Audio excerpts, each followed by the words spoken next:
تو کوئی بھی آدمی بغیر چھتری کے، بغیر گھر کے، بغیر سائبان کے چاند کی روشنی میں وہ بیٹھ سکتا ہے، لیکن جب دھوپ ہو، دوپہر کا وقت ہو، تو دوپہر کے وقت میں وہ سورج کی روشنی میں بیٹھ نہیں سکتا۔ کیوں؟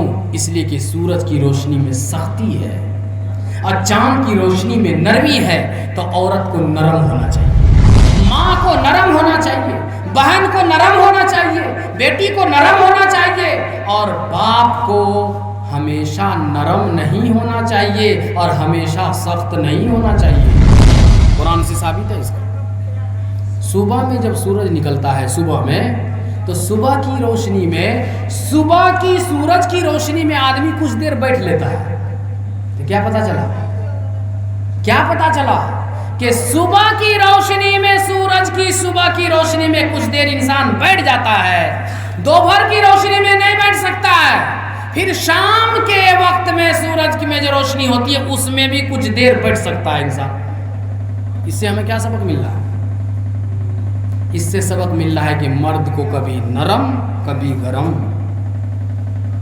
باپ کو کبھی نرم کبھی گرم، بھائی کو کبھی نرم کبھی گرم ہونا چاہیے، ورنہ جو باپ ہے ان کو 4-5 بچوں کی پرورش کرنی ہے اور وہ ہمیشہ نرم ہو جائے گا تو بچوں کی تربیت نہیں ہو پائے گی، اور کوئی بھائی ہے وہ 4-5 بھائی کی اس کو تربیت کرنی ہے، وہ ہمیشہ نرم ہو جائے وہ 4-5 بھائیوں کا تربیت نہیں کر پائے گا، 4-5 بہنوں کی تربیت نہیں کر پائے گا۔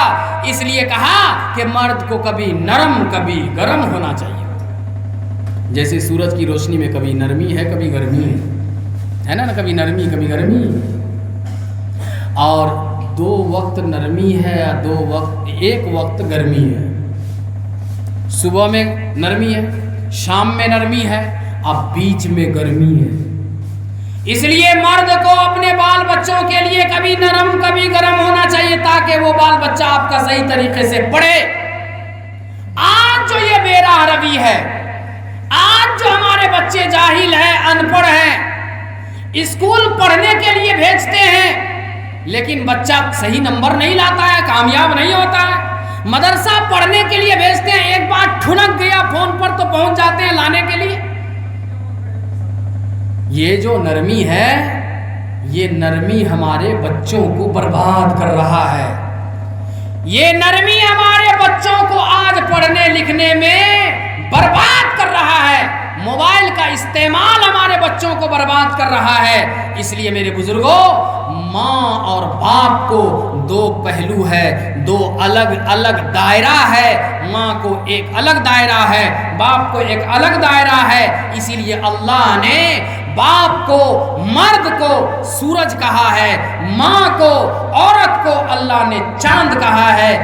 چاند کی روشنی میں نرمی ہے، سورج کی روشنی میں سختی ہے، اور دونوں کا دائرہ ہے۔ اب میں آپ کو یہ بتلا رہا ہوں کہ ایک دوسرے کے دائرے میں کیسے ہم ابھی جا رہے ہیں، جس کی وجہ سے گھر میں جھگڑے ہو رہے ہیں۔ گھر کی صفائی عورت کا کام ہے، گھر میں کھانا بنانا عورت کا کام ہے، گھر میں بستر لگانا، بستر کی صفائی کرنا عورت کا کام ہے، بال بچوں کا کپڑے صاف کرنا عورت کا کام ہے۔ اگر گھر صاف نہیں ہے، آنگن صاف نہیں ہے، تو آپ کو بولنے کی کیا ضرورت ہے؟ آپ چپ رہیے، کیا ضرورت ہے آپ کو بولنے کی؟ اور بولا ہے ابھی تک گھر صاف نہیں کیا، ابھی تک جھاڑو نہیں لگایا، ابھی تک برتن نہیں دھویا، ابھی تک یہ نہیں کیا، اسی میں جھگڑا ہوتا ہے۔ آپ چپ رہیے، عورت کے مزاج میں ہے جھاڑو لگائے گی وہ صاف کرے گی، صفائی وہ کرے گی، ہاں کچھ پریشانی ہو جاتی ہے، کچھ تکلیف ہو جاتی ہے، کبھی سست ہو جاتی ہے، اور جانتے ہیں عورت کا کتنا بڑا مقام ہے۔ عورت اگر نہ ہو تو آپ اپنے گھر کی کپڑا دھونے میں، جو آپ دھوبی کے پاس دھلنے کے لیے دیتے ہیں، تو کپڑا دھل کر پریس کر کے کیا روپیہ ہم دیتا ہے؟ بولیے، کوئی دھلایا ہے اس میں؟ 60 روپیہ۔ ہاں، ایک کپڑا کا 10 روپیہ دھونے کا، اور ایک کپڑا کا 10 روپیہ پریس کرنے کا، کتنا ہوا؟ 20 روپیہ۔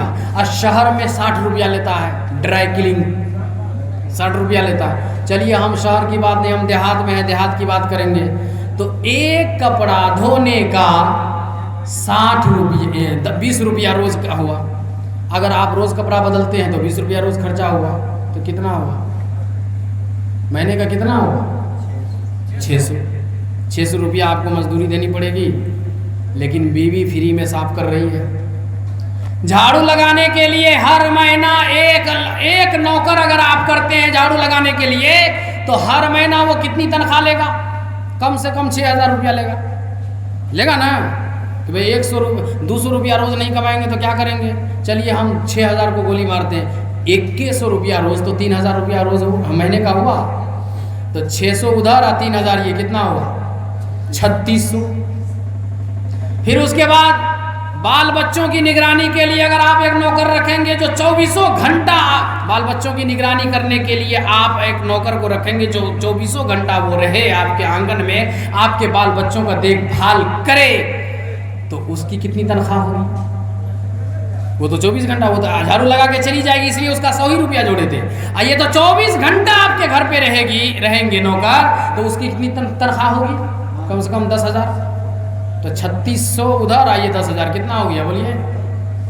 بولیے نا. 13,600 ہوا. اس کے بعد کھانا بنانے کے لیے. اور یہ سب کام آپ کا فری میں ہو رہا ہے. یہ سب کام آپ کا فری میں ہو رہا ہے. اس لیے اب عورتوں کی عزت کرنا اور عورتوں کے معاملے میں آپ کو مداخلت نہیں کرنا چاہیے. جس طریقے سے سورج کبھی بھی پچھم سے نکلنے کی کوشش نہیں کرتا ہے اسی طریقے سے آپ کو بھی عورت کے معاملے میں مداخلت نہیں کرنا چاہیے. جھاڑو وہ اپنی مرضی سے لگاوے اور کپڑے صاف کرے آپ دے دیجئے آپ ان کو چھوڑ دیجئے آپ وہ صفائی بھی کریں گی. اور بعض عورتیں ڈھیٹ ہوتی ہے سمجھ رہے ہیں نا. اگر ہم ابھی یہ بات بول رہے ہیں تو بعض عورتیں اب بعض ساس تو ہم کو گالی دے گی کہ یہ کیسی تقریر کر کے چلے گئے مفتی صاحب کہ وہ سو کر کے اٹھتی ہے 8 بجے کیونکہ اپنی مرضی پہ پتو جھاڑو لگائے گی تو 8 بجے اٹھے گی وہ اور 9 بجے جھاڑو لگائے گی 10 بجے چائے بنا کے دے گی. کرانے یہ غلط ہے. عورت کو اپنے دائرے میں رہنا چاہیے نا. جس طریقے سے چاند کو اپنے دائرے سے نکلنا ہے اپنے دائرے میں جا کے ڈوبنا ہے اسی طریقے سے عورت کا دائرہ ہے کہ وہ معلوم کرے کہ میرا شوہر کتنے بجے اٹھتا ہے میرا شوہر کتنے بجے کام پہ جاتا ہے میرا بچہ کتنے بجے اسکول پہ جاتا ہے میرے ساس سسر کتنے بجے جاتے ہیں. وہ سارے ٹائم کو دیکھ لے بہو اور اسی حساب سے اپنے شوہر کے لیے اپنے ساس سسر کے لیے اپنے بال بچوں کے لیے اسی حساب سے اٹھ کر کے وہ ان کا سامان تیار کر دے ان کا ناشتہ تیار کر دے. اگر ایسا کرتی ہے تو وہ دائرے میں ہے. اگر ایسا نہیں کرتی ہے تو عورت اپنے دائرے سے باہر ہے. اسی لیے جھگڑا ہو رہا ہے. دونوں کو دائرے میں رہنے کے لیے کہا ہے. عورت کو بھی کہا کہ تم اپنے دائرے میں رہو اور مرد کو بھی کہا کہ تم اپنے دائرے میں رہو. اس لیے عورت کو بھی اپنے دائرے میں رہنا چاہیے اور مرد کو بھی اپنے دائرے میں رہنا چاہیے. عورت کو اپنے شوہر کے جانے کا ٹائم ٹیبل دیکھ لینا چاہیے بچوں کے اسکول کے جانے کا ٹائم ٹیبل دیکھ لینا چاہیے. اسی حساب سے اس کا ناشتہ تیار کرے اسی حساب سے اس کا کپڑا تیار کرے اسی حساب سے وہ اٹھے اسی حساب سے وہ برتن صاف کرے اسی حساب سے وہ سارے انتظامات کر کے شوہر کے لیے بال بچوں کے لیے وہ کر دے. اس کے بعد جب سب کام پہ چلے جائے تب وہ سو جائے تب وہ آرام کر لے. تو یہ دائرہ ہوا. اگر اس کے خلاف چلتے ہیں یا چلتی ہیں عورت اگر اس کے خلاف چلتی ہیں تو یہ دائرے کے خلاف ہے. مرد اگر اس کے خلاف چلتا ہے تو یہ دائرے کے خلاف ہے. اس لیے کہا کہ عورت بھی اپنے دائرے میں رہے اور مرد بھی اپنے دائرے میں رہے تو یہ ہمارا سماج جنت نشان سماج ہو جائے گا. جھگڑا نہیں ہوگا طلاق نہیں ہوگا میاں بیوی میں جھگڑے نہیں ہوں گے اور ساس بہو میں جھگڑے نہیں ہوں گے ساس سسر میں جھگڑے نہیں ہوں گے اڑوسی پڑوسی میں جھگڑے نہیں ہوں گے. سب اپنے اپنے دائرے میں رہیں گے تب یہ ہمارا سماج جنت نشان سماج ہو جائے گا.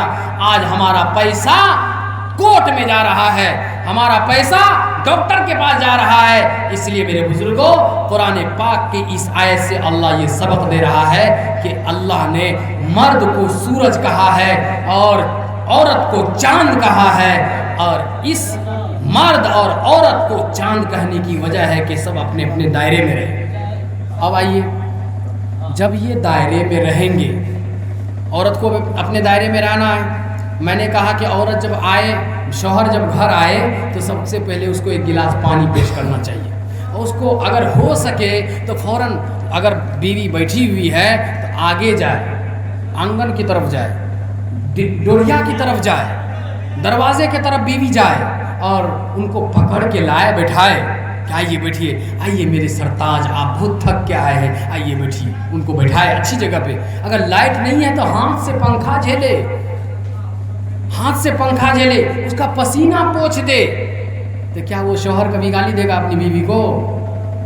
جو بیوی خود سے جا کر کے ڈوریا کے پاس جا کر کے اپنے شوہر کو آئیے آئیے میرے سرتاج آپ بہت تھک کے آئے, آئیے بیٹھیے, بٹھائے اس کو. لائٹ نہیں ہے, چلیے لائٹ ہے تو پنکھا کے نیچے اس کو بیٹھائے, یہاں گرمی لگے گی, چلیے پنکھا کے نیچے بیٹھیے. پنکھا کے نیچے بیٹھ گئے, ان کا پسینہ اپنے کپڑے سے پوچھ دیا اور اس کے بعد ایک گلاس پانی دیا. اور لائٹ نہیں ہے تو پنکھا جھلنے لگا, اور کھڑے ہیں تو سر دبانے لگی, اور یہ بیوی جو ہے بدن دبانے لگے. تو کیا وہ شوہر کبھی اپنی بیوی پر ظلم کرے گا؟ اور آتے ہی کہہ کہ نمک لائے, چینی لائے, آلو لائے, تو شوہر جو ہے غصہ ہوگا کہ آئے ہم تھک کر کے, یار یہ کیا کر رہی ہے. اس لیے یہ تہذیب سکھانا چاہیے اپنی بچیوں کو, لڑکیوں کو. آپ امید رکھتے ہیں کہ میرے گھر میں بہو میری پتو بڑھیا آئے, آپ ہر ایک کی امید ہوتی ہے کہ میری پتو بڑھیا آئے, ہے کہ نہیں؟ سب کو امید, بولیے نا. تو کیسے بڑھیا آئے گی؟ پہلے آپ جو کسی کو پتو دیجئے گا, آپ کی بیٹی کسی کی پتو بننے والی ہوگی نا, تو آپ صحیح پتو تیار کر کے دیجئے گا تب نا آپ کو صحیح پتو ملے گی.